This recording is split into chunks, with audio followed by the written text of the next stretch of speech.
Salutations à chacun de vous, vraiment cordiale, chaleureuse. On est très heureux, c'est vrai, avec Cathy, de partager ce parcours jonastique. Jonas. On a laissé Jonas fin mi-mars, ça fait un mois maintenant, éparpillé sur une belle plage de la Méditerranée. Éparpillé, il sentait fort le poisson d'ailleurs. Jonas dans un drôle d'état, on va dire. Jonas la colombe. Alors on a appris des choses à travers de ces épisodes. On a appris notamment que de fuir le Seigneur, fuir le Dieu créateur de toutes choses, ce n'est pas forcément une bonne idée. On a appris aussi que notre désobéissance ou nos échecs peuvent avoir des conséquences sur les autres. Je pense notamment à la cargaison qui a été perdue pour l'équipage, alors qu'en fait l'équipage n'y pouvait rien. Il y a eu cette fameuse tempête. On a appris aussi que dans un iceberg, il y a une partie émergée, et une partie qu'on voit, une partie qu'on ne voit pas, et que la partie la plus importante, ce n'est pas forcément celle qu'on voit. Et c'est une belle image de notre vie intérieure. J'espère qu'on va encore apprendre des choses. Ce personnage est extraordinaire, quelque part. Vous connaissez son histoire, mais je pense qu'on a toujours des choses à apprendre. La parole, elle est vivante et elle change nos cœurs. C'est ce que nous voulons proclamer. Merci à la technique, à Guillaume, à Stéphane aussi. Tout à l'heure, nous avons chanté un chant qui nous disait « Abrite-moi sous ton aile lorsque je traverse la tempête. Tu es avec moi, tu me protèges. » Jonas aurait pu chanter quelque chose comme ça. Alors, ce n'était pas sous une aile, c'était dans les entrailles d'un poisson. En tout cas, il a été gardé. N'oublions pas que le Seigneur l'a envoyé ce poisson pour sauver Jonas. Sinon, il buvait la tasse sérieusement. Alors on va lire Jonas, on va se laisser interpeller par Jonas, chapitre 3, les 4 premiers versets. On va les lire ensemble, tranquillement, on est bien. La parole du Seigneur parvint à Jonas une seconde fois. « Lève-toi, va à Ninive, la grande ville, et fais-y la proclamation que je te dis. » Alors Jonas se leva et alla à Ninive. Non pas à Tarsis, parce que voilà, c'est selon la parole du Seigneur. Or, Ninive était une grande ville devant Dieu. Il fallait 3 jours de marche pour en faire le tour. Jonas commença par faire dans la ville 1 journée de marche et il proclamait « Encore 40 jours et Ninive est détruite. » On prend donc les mêmes et on recommence. Le chapitre 3 commence comme le chapitre 1. La parole de l'Éternel parvint à Jonas. C'est une répétition. Et là, on pourrait se dire que pourquoi Dieu n'a pas adressé cette parole à un autre que Jonas ? Il y avait d'autres prophètes. Jonas n'adhère pas vraiment à la pensée de Dieu. Il a carrément fait l'opposé, il est parti dans une direction différente. Je ne sais pas, qu'est-ce que vous auriez fait à la place du Seigneur ? Moi, je dis, Jonas, voilà, il est bien gentil, mais on va en prendre un autre. Peut-on vraiment compter sur Jonas pour accomplir une mission si délicate ? Eh bien, le Seigneur dit oui. C'est une attitude de Seigneur. Malgré sa défection, il continue à vouloir missionner Jonas. Et cela m'amène personnellement à me faire à réfléchir. Malgré mes fuites, peut-être, nos fuites, nos lâchetés, le Seigneur continue à tendre sa main vers nous dans une attitude de relèvement, de repêchage, et à vouloir nous remettre en route. C'est la nature de Dieu, cela. Ça, c'est le caractère de Dieu, un caractère extraordinaire. Il va remissionner Jonas pour le remettre en route. Extraordinaire. Jonas est en chantier. Moi, je suis toujours en chantier aussi. Chantier entre guillemets, hein, mais vous comprenez ce que je veux dire. Je pense que vous l'êtes aussi un petit peu. Peut-être moins que moi, mais en tout cas, voilà. Nous sommes tous quelque part en marche, en expédition avec Jonas. Mais cette fois, la subtilité. L'Éternel ne dit pas à Jonas de crier contre Ninive, mais d'y proclamer, vous voyez la nuance, d'y faire la proclamation que je te dis. Pourquoi cette nuance ? Sans doute pour préciser à Jonas de dire exactement ce que Dieu lui dira d'annoncer, et non pas d'y rajouter peut-être quelques subtilités personnelles à la Jonas, ou voilà, quelques belles phrases de son cru, et de transformer quelque part la parole de Dieu en parole humaine. Ça aussi, ça doit nous parler. Cette parole, elle se vit, elle est puissante, elle est suffisante. Encore 40 jours et Ninive est détruite. C'est une parole extraordinaire. Et donc à nouveau, Jonas entend la parole de l'Éternel et cette fois-ci, il va se lever, il va prendre la bonne direction. Il se rend dans cette grande ville pleine d'injustice et de violence. J'en ai parlé longuement au premier chapitre. Je ne vais pas en reparler, mais sachez que voilà, il se passait des choses terribles à Ninive. Hein. C'était pas sympa toujours.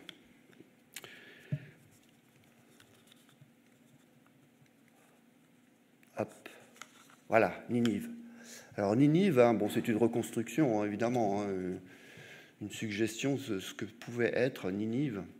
Ninive avait un mur, et la signification sumérienne de ce mur, c'était le mur dont l'éclat submerge l'ennemi. C'était quand même quelque chose. Ça devait être quelque chose. Une ville incroyable, située à un carrefour important de plusieurs routes commerciales qui traversaient le Tigre. Ninive occupait une position stratégique qui lui permit de s'enrichir et de devenir une des plus grandes cités de Mésopotamie. Vous savez qui a fondé Ninive ? C'était Nimrod. Nimrod, le grand chasseur devant l'Éternel. Ça me parle, un grand chasseur devant l'Éternel. Ouais, c'était probablement l'une des plus grandes cités de l'époque et c'était une des plus grandes cités aussi qui a été créée. La ceinture qui entourait cette ville était énorme, des murs de 30 mètres de haut, hein, vous imaginez la chose, donc, et ce fameux mur dont l'éclat submerge l'ennemi. Et j'imagine notre Jonas sentant fort le poisson, faire sa première journée de marche en criant le message de Dieu, encore 40 jours et Ninive sera bouleversée. Le fameux mur qui submerge l'ennemi, éparpillé à terre, pas un mot de plus et pas un mot de moins. Imaginez quelqu'un sous le règne de Louis XIV, le grand roi Soleil, faire le tour de Paris et d'annoncer le même message. Je pense qu'on l'aurait arrêté en moins de 2.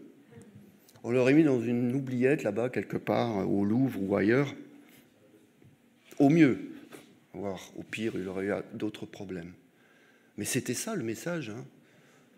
Encore 40 jours et cette grande cité extraordinaire sera par terre. Jonas devait se dire que s'il survivait à sa mission, qui n'est pas sûr, il verra forcément la ville rasée. Le prophète annonce le message en espérant bien que la sentence méritée allait s'accomplir. La grande ville de Ninive à terre, avec tous ces Assyriens idolâtres par terre.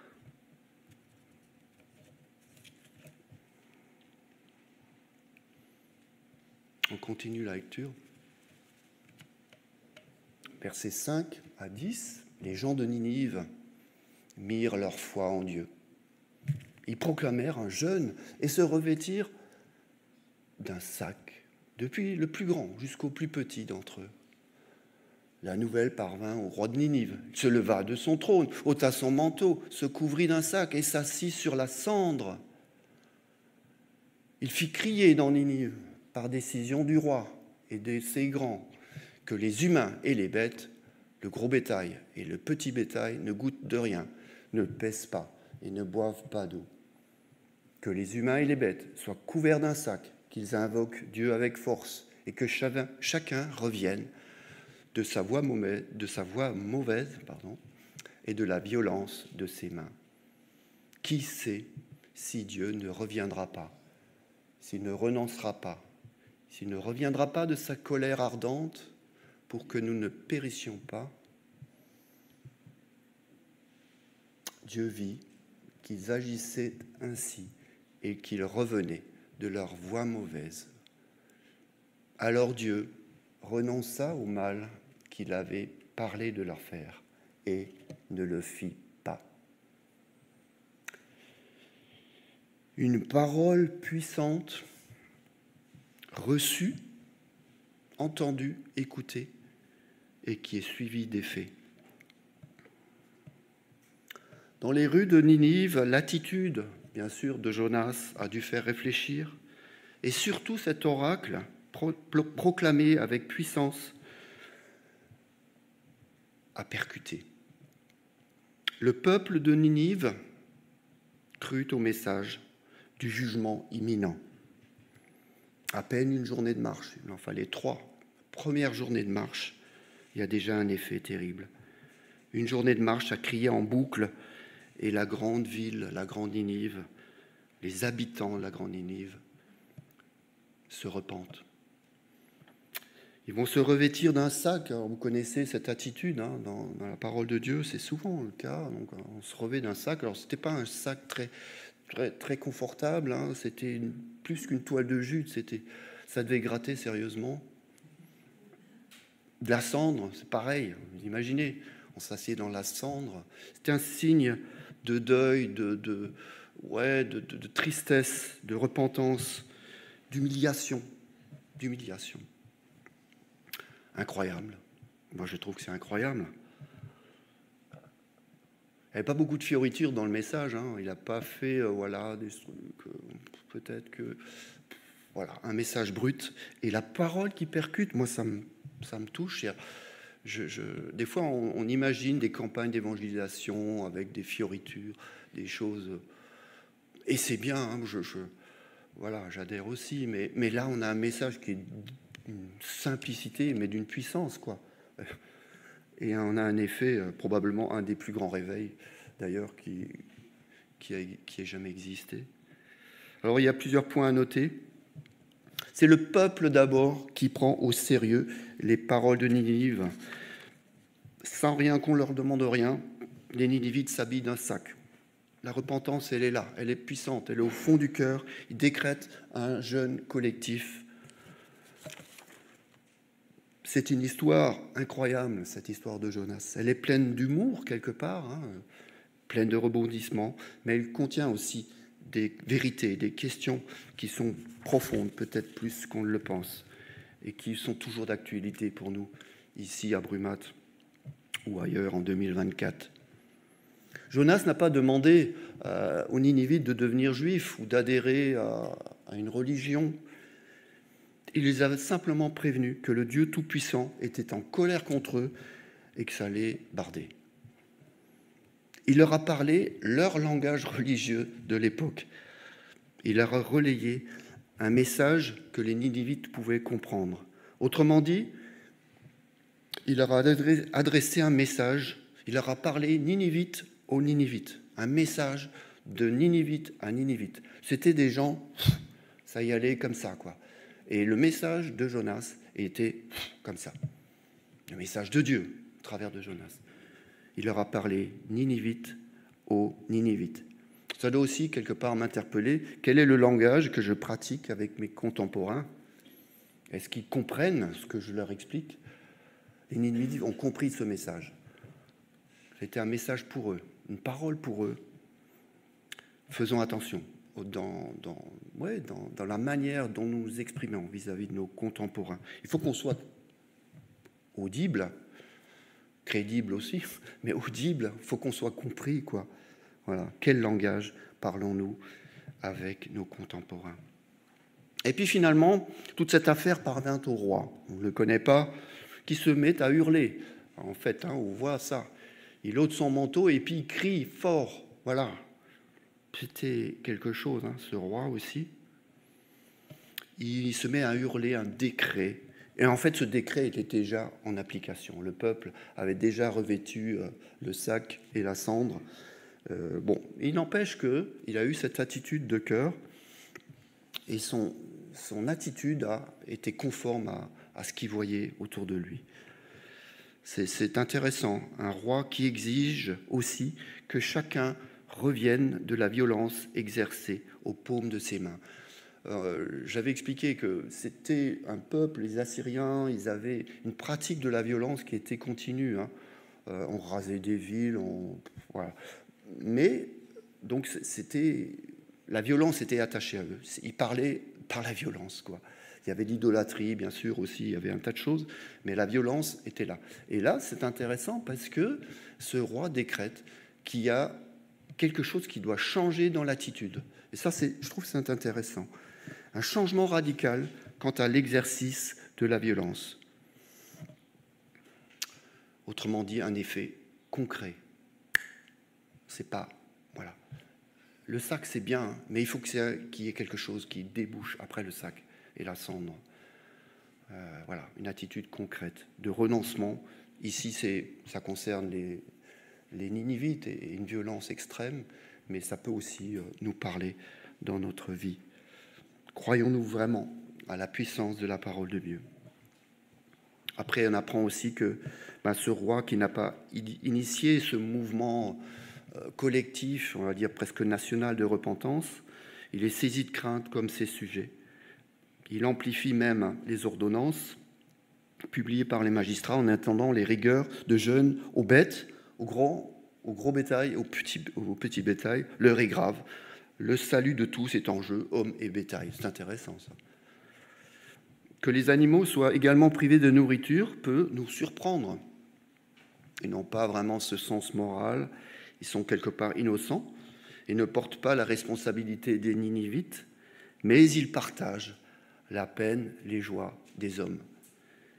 Quelque part, ils sont inclus dans ce mouvement. Et on retrouve cette logique dans d'autres passages des Écritures où les animaux domestiques, voire même sauvages, subissent quelque part le jugement de Dieu contre les hommes. On pense notamment au déluge, où ces animaux sont rentrés dans l'arche sur l'invitation de Noé.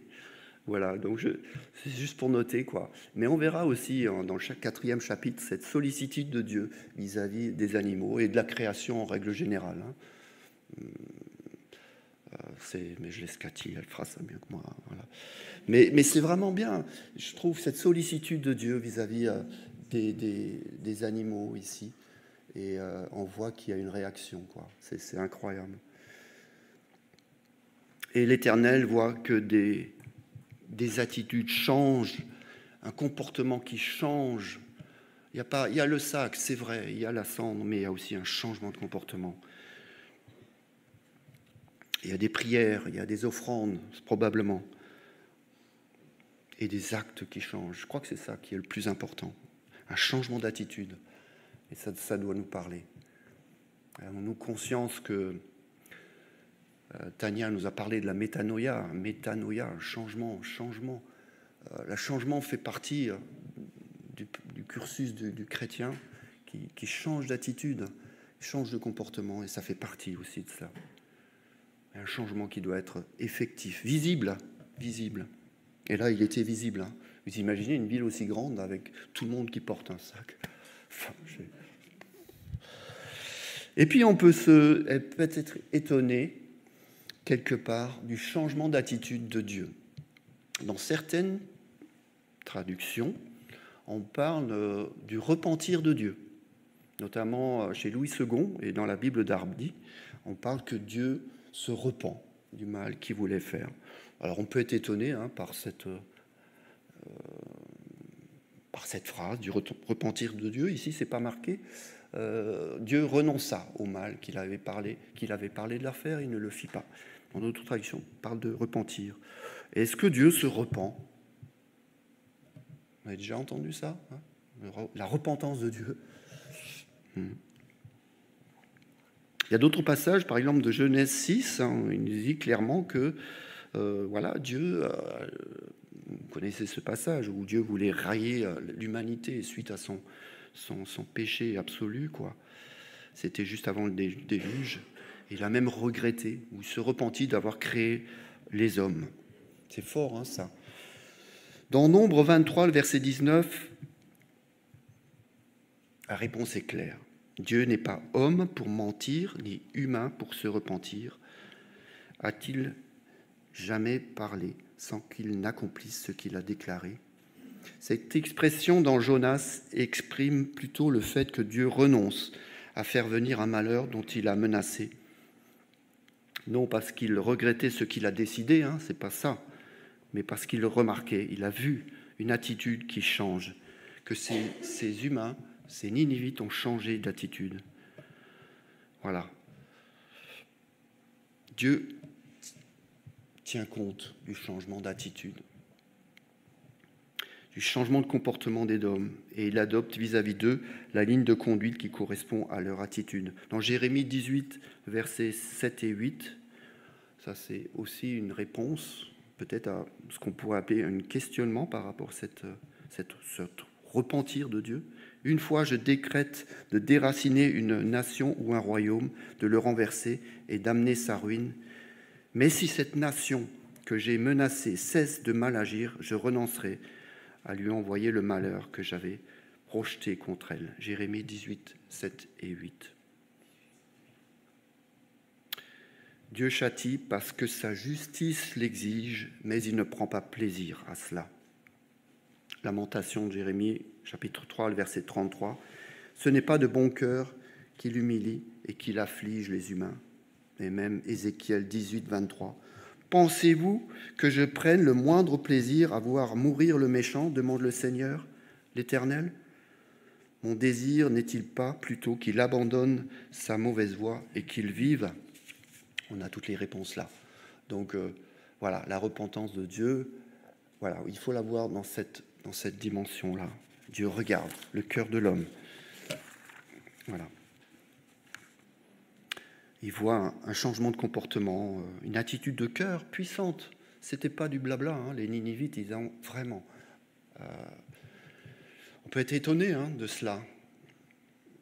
Étonné de cette parole tellement puissante d'un prophète, on va dire, qui avait ses propres problèmes. Il a eu vécu des choses, c'est vrai, dans le ventre du poisson, qu'a-t-il l'a dit, mais il y avait encore du travail. Il était toujours en chantier. Et pourtant, cette parole, elle a été annoncée intégralement, c'est vrai. Il a été fidèle en cela.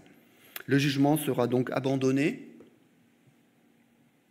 ou plutôt reporté, puisque à peu près 100 ans plus tard, les nouvelles générations se détourneront d'une bonne résolution. Ça montre aussi que cette attitude de repentance n'est pas quelque chose d'héréditaire ou qui se transmet, c'est vraiment une position personnelle, individuelle, personnelle. L'idolâtrie sous toutes ses formes, même la violence, reprendront leur place. À Ninive, vous lisez tranquillement ce soir le livre de Naoum, et vous verrez que c'est reparti de plus belle, et on a oublié cet épisode extraordinaire quand même de la conversion ou du changement d'attitude des Ninivites, quoi. 100 ans plus tard, Ninive tombera finalement aux mains de la coalition des Mèdes et des Babyloniens en 612 avant Jésus-Christ pour ne plus jamais se relever. Cette fois-ci, le beau mur dont l'éclat submergeait l'ennemi ne se relèvera plus. On voit ici une photo de Ninive dans les années 90, quoi. En fait, c'est une plaine. On pensait d'ailleurs que Ninive, c'était un mythe un peu, voilà. Et finalement, on a trouvé effectivement les ruines de Ninive. dans les années 1830, je crois. Il y avait même des Français qui avaient participé à ces expéditions. Donc ce n'est que 2400 ans plus tard, au milieu du 19e, que ces ruines seront clairement identifiées comme étant les ruines de la fameuse Ninive. Jonas devrait être heureux, à peine avoir fait une journée de marche sur les 3, une seule journée, ouvert la bouche. Le peuple l'écoute, un roi qui se change d'attitude, une prise de conscience. La terrible Ninive qui trouve la voie de la repentance. Et pourtant, derrière son obéissance extérieure, se tenait encore furieusement au fond de lui des choses cachées, intérieures. Il n'avait pas tout compris, Jonas. Il était toujours en chantier comme moi. Il n'avait peut-être pas compris cette phrase de 2 Pierre, chapitre 3, le verset 9, le cœur miséricordieux de Dieu qui nous dit que Dieu ne veut pas qu'aucun périsse, mais qu'il veut que tous parviennent à la repentance. Il s'était activement rebellé contre le premier appel de Dieu en fuyant à Tarsis, à l'opposé, mais il se rebellait passivement parce que au fond de son cœur, il n'avait pas tout capté. C'est vrai qu'il a une rancune terrible, et on peut le comprendre. Les Ninivites avaient fait des incursions, il avait fait des choses terribles, et Jonas, voilà, il avait ça au fond de son cœur. Il avait vécu des choses dans le ventre du poisson, c'est vrai, mais en tout cas, il n'avait pas tout compris. Et il faudra encore le chapitre 4, qui est très intéressant d'ailleurs. Et je vous invite à revenir au mois de mai, là, ce sera bien. Toujours en travaux, Jonas.